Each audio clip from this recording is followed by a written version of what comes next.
अच्छा, एक बहुत ही चौंका देने वाली मिसाल से शुरू करते हैं। जी माइक टाइसन, जी हैवीवेट बॉक्सिंग चैंपियन। साल था 2003 और उन्होंने दिवालियापन के लिए दरखास्त दी। ओह हाँ, ये तो बहुत मशहूर वाकया है। लेकिन कर्ज कितना था अंदाजा है? $30 मिलियन। और ये उस शख्स के साथ हुआ जिसने अपने करियर में $300 मिलियन से ज्यादा कमाए थे। बिल्कुल, ये बात मेरे जहन में अटक गई है। हम सब पैसा कमाने के लिए इतनी मेहनत करते हैं, ख्वाब देखते हैं, लेकिन अगर $300 मिलियन भी आपको माली तबाही से नहीं बचा सकते, तो असल मसला क्या है? यही सवाल मतलब आज की गुफ्तगू का मरकज है। और जैसा आपने कहा, ये सिर्फ माइक टाइसन की कहानी नहीं है। नहीं, बिल्कुल नहीं। आज हम जिस वीडियो का तज्जिया कर रहे हैं वो बताती है कि अमेरिका जैसे तरक्की याफ्ता मुल्क में क्रेडिट कार्ड का कर्ज तारीख की बुलंद तरीन सतह पर है। अमेरिकी कारकुन अपनी तनख्वाह पर ही गुजारा करते हैं। ये अदादोशुमार चीख चीख कर बता रहे हैं कि स्कूलों में हमें अलजेब्रा सिखाया जाता है, तारीख सिखाई जाती है, लेकिन पैसे की वो जुबान नहीं सिखाई जाती जो असल में जिंदगी गुजारने के लिए सबसे जरूरी है। बिल्कुल। तो आज का मकसद यही है कि इस जुबान को सीखा जाए, पैसे के बारे में एक बेहतर फ्रेमवर्क को समझा जाए। हम ज़राए की रोशनी में पैसे के साथ अपने ताल्लुक को दो अहम हिस्सों में देखेंगे। हमारी खपत यानी हम पैसा कैसे खर्च करते हैं, और हमारी पैदावार यानी हम पैसा कैसे कमाते हैं। तो आइए इस गुत्थी को सुलझाते हैं। सबसे पहला सवाल, ये पैसा आखिर है क्या? क्या ये सिर्फ कागज के नोट हैं? देखें, ये एक बहुत बुनियादी सवाल है और जो जरिया हम देख रहे हैं वो ये कहता है कि पैसे की जो आम तारीफ है ना, तबादले का एक जरिया, जी, मीडियम ऑफ एक्सचेंज, वो उसकी पूरी हकीकत बयान नहीं करती। ये एक तकनीकी वजाहत तो है, लेकिन इसकी रूह को नहीं पकड़ती। एक ज्यादा ताकतवर नुक्ता नजर ये है कि पैसे को कद्र यानी वैल्यू का इजहार समझा जाए। कदर का इजहार, ये एक दिलचस्प नुक्ता है। यानी जब हम कोई चीज खरीदते हैं तो हम उस रकम के बदले में उस चीज की कद्र हासिल कर रहे होते हैं। बिल्कुल, जब आप किसी दुकान से एक किताब खरीदने के लिए रकम देती हैं, तो आप असल में ये कह रही होती हैं कि आपके नजदीक उस किताब से मिलने वाली कद्र उस रकम से ज्यादा या उसके बराबर है। यानी पैसा खुद कुछ नहीं, बल्कि ये सिर्फ उस कद्र की नुमाइंदगी करता है जिसे मुआशरा या मार्केट तस्लीम करती है। लेकिन क्या ये सोच थोड़ी ज्यादा फलसफियाना नहीं हो गई? एक आम आदमी के लिए इससे क्या फर्क पड़ता है? यहीं पर तो सबसे दिलचस्प बात सामने आती है। ये सोच पैसे से जुड़े इखलाकी बोझ को हटा देती है। इखलाकी बोझ किस तरह? हमने बचपन से सुना है कि पैसा तमाम बुराइयों की जड़ है ना? जी बिल्कुल सुना है। इस सोच की वजह से हम अक्सर अमीर लोगों को शक की निगाह से देखते हैं। हम सोचते हैं कि उन्होंने जरूर किसी का इस्तेहसाल किया होगा या कोई गलत काम किया होगा। हाँ, ये एक आम तासुर है।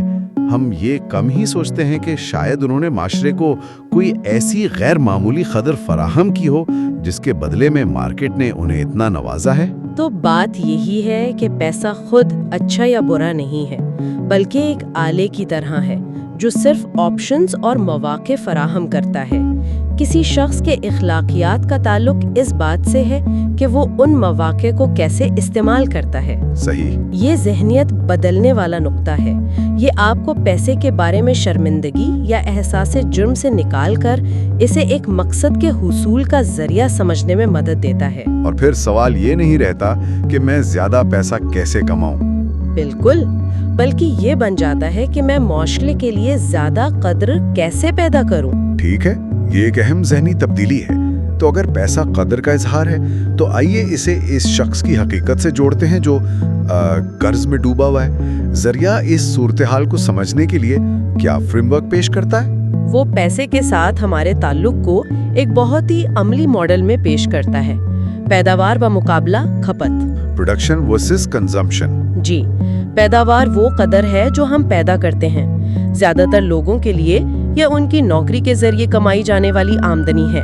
और खपत वो कदर है जो हम इस्तेमाल करते हैं, जैसे नेटफ्लिक्स की सब्सक्रिप्शन, नया फोन या छुट्टियों पर जाना। बिल्कुल, किसी भी शख्स की कुल दौलत इस बात का पैमाना है कि वक्त के साथ उसकी पैदावार और खपत के दरमियान कितना फर्क रहा है। ये तो बहुत सादा और वाज़ेह मॉडल है। अब अगर हम शुरू वाले आदाद-ओ-शुमार पर वापस जाएं, तो इस ताल्लुक का कौन सा हिस्सा ज्यादातर लोगों के लिए मसला है, पैदावार या खपत? तमाम शवाहिद मतलब जितने भी सबूत हैं वो खपत की तरफ इशारा करते हैं। अच्छा, जरिया एक तहकीक का हवाला देता है जिसमें पाया गया कि 78% अमरीकी कारकुन अपनी तनख्वाह पर ही गुजारा करते हैं। लेकिन यहाँ वो बात है जो वाकई हैरान कर देती है। वो क्या? इसी तहकीक में पाया गया कि सालाना $1 लाख से ज्यादा कमाने वाला 10 में से 1 कारकुन भी इसी सूरत हाल का शिकार है। $1 लाख सालाना? ये तो कमाल है। इसका मतलब तो ये हुआ कि ज्यादा कमाना बजाते खुद मसला हल नहीं करता। अगर कोई शख्स औसत तनख्वाह से कहीं ज्यादा कमा रहा है और फिर भी साल के आखिर में उसके पास कुछ नहीं बचता, तो ये वाज़ेह है कि मसला पैदावार में नहीं बल्कि खपत में है। बिल्कुल। और ये हमें वापस माइक टायसन की कहानी पर ले आता है। उसने $300 मिलियन की पैदावार की, लेकिन उसकी खपत की मशीन इतनी बड़ी और बेकाबू थी कि वो उस पैदावार को भी खा गई। यानी अगर आपकी खपत की आदतें खराब हैं, तो आमदनी में इजाफा बेमाना है। बिल्कुल बेमाना। आप सिर्फ ज्यादा तेजी से पैसे जलाएंगे। लोग अक्सर चूहा दौड़ या रैट रेस की इस्तिलाह इस्तेमाल करते हैं, आमतौर पर 9 to 5 की नौकरी के लिए। लेकिन आज हम जिस वीडियो का तज्जिया कर रहे हैं वो इसकी एक मुख्तलिफ तारीफ करती है। जी, और ये एक बहुत अहम फर्क है। जरिए के मुताबिक असल चूहा दौड़ किसी खास किस्म की नौकरी का नाम नहीं है।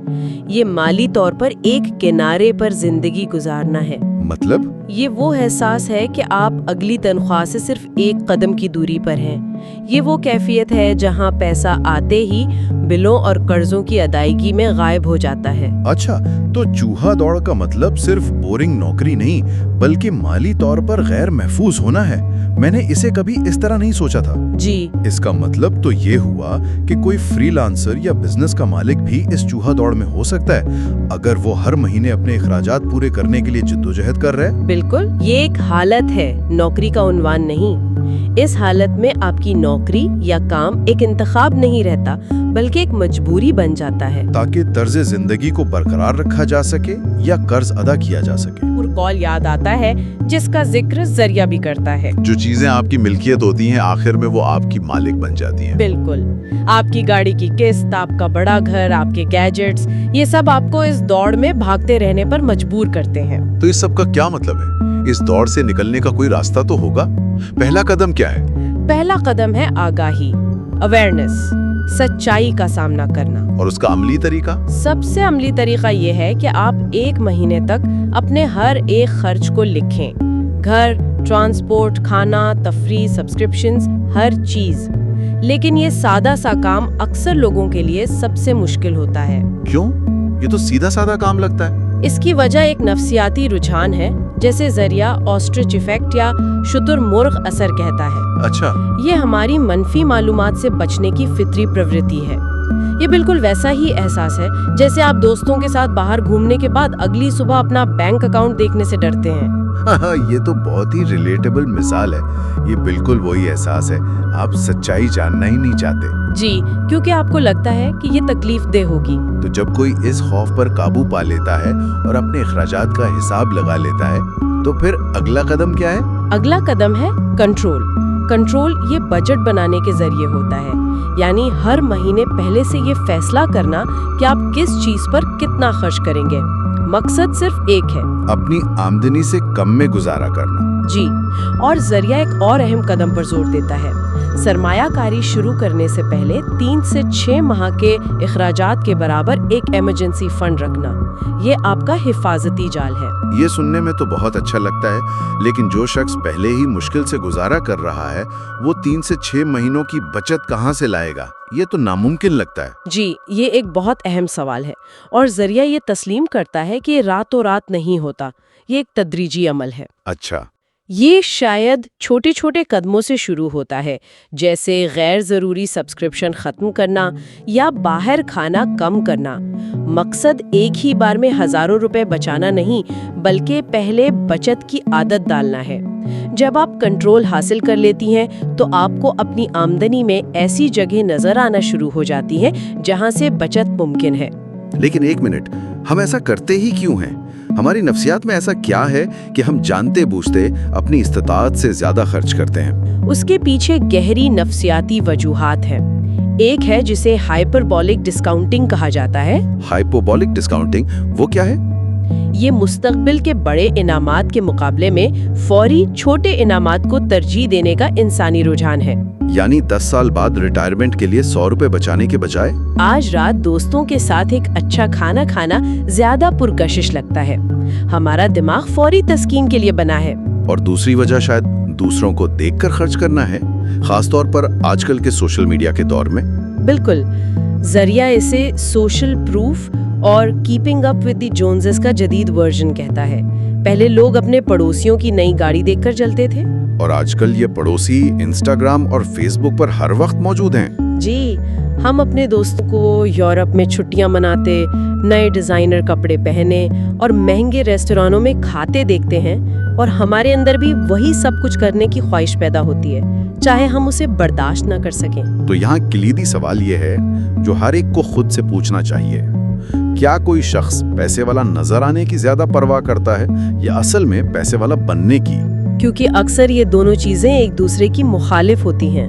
ٹھیک ہے، تو جب کھپت پر قابو پا لیا جائے، جب کشتی میں سوراخ بند کر دیا جائے، تب توجہ پیداوار بڑھانے پر مرکوز ہو جاتی ہے۔ یہاں ایک بہت ہی دلچسپ نقطہ سامنے آتا ہے۔ ذریعہ بتاتا ہے کہ بہت سے مالیاتی گرو جیسے کہ گراہم اسٹیفن یا ڈیو ریمزی جو کفایت شاری پر بہت زور دیتے ہیں، جی، کم خرچ کرنے پر، بچت پر، ان کی اپنی دولت بڑے پیمانے پر پیداوار سے آتی ہے، نہ کہ صرف کوپن کاٹنے یا کافی پر پیسے بچانے سے۔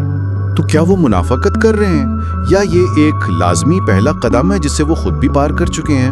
یہ ایک بہترین سوال ہے، اور ذریعہ یہ دلیل دیتا ہے کہ یہ منافقت نہیں بلکہ ایک ترتیب ہے۔ صحیح، ایک ترتیب ہے۔ وہ جو سکھاتے ہیں، یعنی کھپت پر قابو پانا، وہ مالی آزادی کی بنیاد ہے۔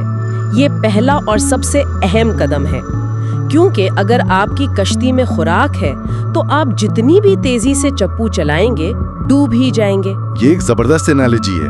لیکن ایک بار جب آپ سوراخ بند کر دیتے ہیں تو صرف وہیں بیٹھے رہنے سے آپ کہیں نہیں پہنچیں گے۔ تب آپ کو ایک بڑا انجن چاہیے، اور وہ انجن پیداوار ہے۔ تو پیداوار بڑھانے کا مطلب کیا صرف اپنا کاروبار شروع کرنا ہے؟ یہ تو ہر کسی کے لیے ممکن نہیں۔ نہیں، بالکل نہیں۔ ذریعہ اس بات پر زور دیتا ہے کہ پیداوار بڑھانے کا مطلب ہے مارکیٹ میں اپنی قدر بڑھانا۔ اس کے کئی طریقے ہو سکتے ہیں۔ آپ اپنی نوکری میں کوئی ایسی نئی مہارت سیکھ سکتے ہیں جس کی بہت زیادہ مانگ ہو، جس سے تنخواہ بڑھ جائے۔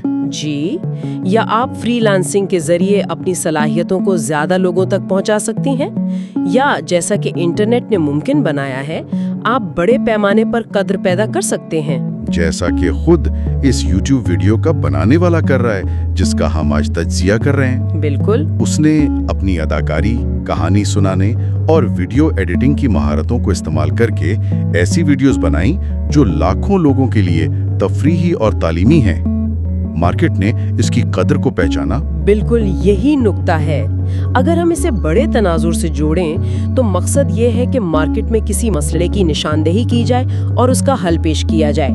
آپ مارکیٹ میں جتنی زیادہ قدر پیدا کریں گے، آپ اتنی ہی زیادہ کمائی کریں گے۔ اور انٹرنیٹ نے یہ ممکن بنا دیا ہے کہ آپ کوئی چیز بنائیں اور اسے براہ راست مارکیٹ کے سامنے پیش کریں۔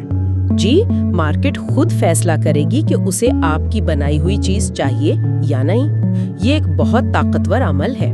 تو اس گہری گفتگو کا خلاصہ یہ ہے کہ مالی آزادی کا فریم ورک 2 ستونوں پر کھڑا ہے۔ پہلا، آگاہی اور بجٹ کے ذریعے اپنی کھپت پر مکمل عبور حاصل کرنا، یہ دفاع ہے، اور دوسرا جو کہ حملہ ہے، نوکری، کاروبار یا کسی دوسرے ذریعے سے معاشرے میں اپنی قدر کی پیداوار کو زیادہ سے زیادہ کرنا۔ یہ فریم ورک کسی کو اپنی مالی زندگی میں ایک غیر فعال کردار سے جو صرف حالات کا شکار ہوتا ہے، ایک فعال معمار بنا دیتا ہے جو اپنی مالی تقدیر خود بناتا ہے۔